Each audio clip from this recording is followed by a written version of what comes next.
Hello, this is AnlineOffline. Warzone Mobile is coming out in May, and because it has cross-progression with Modern Warfare 22 and Warzone 2, it will also have its gunsmith and weapon platforms. I'm not saying that we should have a platform system in Call of Duty Mobile, but I thought it would be an interesting thought experiment to rearrange all primary weapons into similar platforms based on their real-life counterparts. The first and largest platform would be Kalashnikov.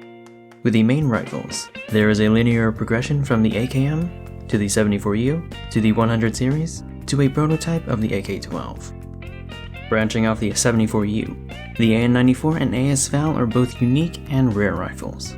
We have the Ukrainian bullpup Viper prototype. The Bison is essentially a blowback 74U that was scaled down for pistol cartridges. The Origin 12 is an American adaptation of the Russian Longstroke Saiga, but with more AR-friendly controls. I suppose you could include the Shock 12, as it is produced by Ishmash, even if it's an entirely separate weapon with a different recoil operation. And if you include Kalashnikov's other works, then we also have the PKM and a bullpup Pecheneg that was scaled down for 545.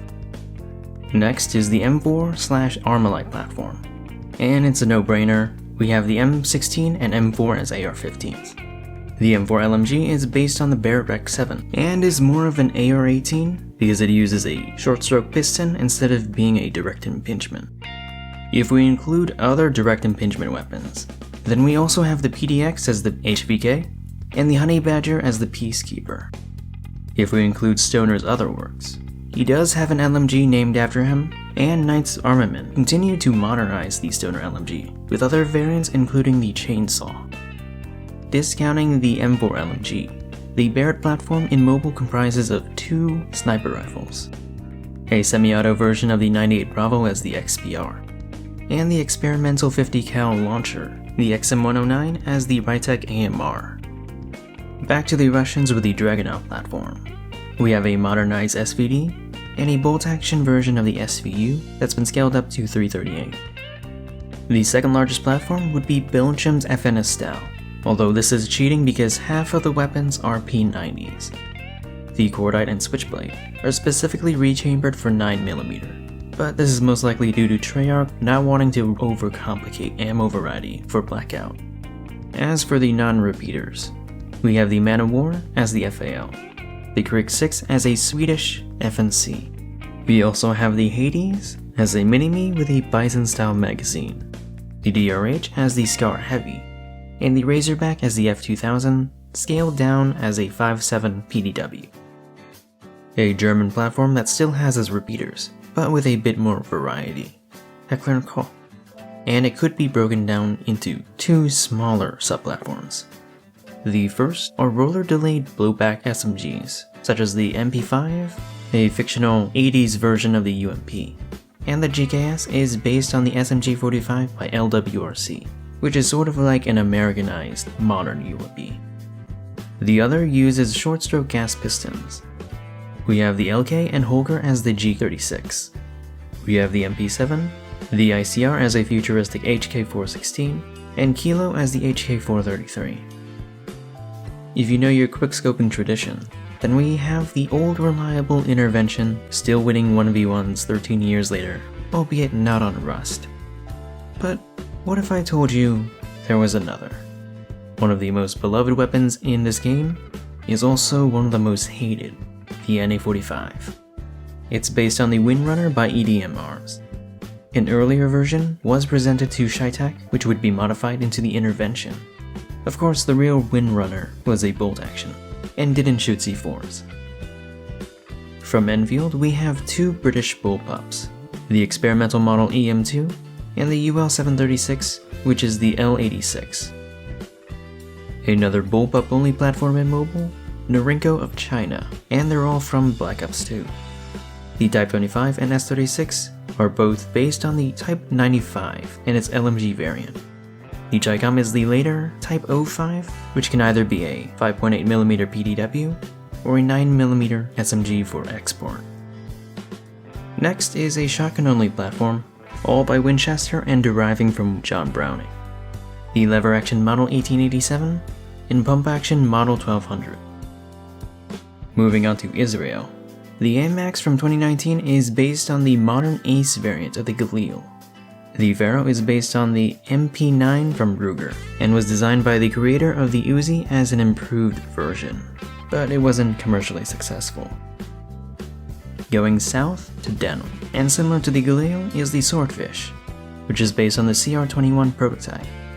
We also have the NTW-20, which, if going by caliber, is the most powerful sniper rifle in the game. Despite Call of Duty having roots in World War II, we don't have too many weapons from that era. On the German side, we have the Kar 98K and the Black Ops 3 version of the MP40. As for the Soviets, yes, we have the PPSH-41, and we also have the RPD and SKS, which were developed late into the war, and were hand-me-downs to their allies during the early Cold War. Here we have weapons that are alone, either by default in 2022, or they're from 2019 and they don't have their ammo conversions.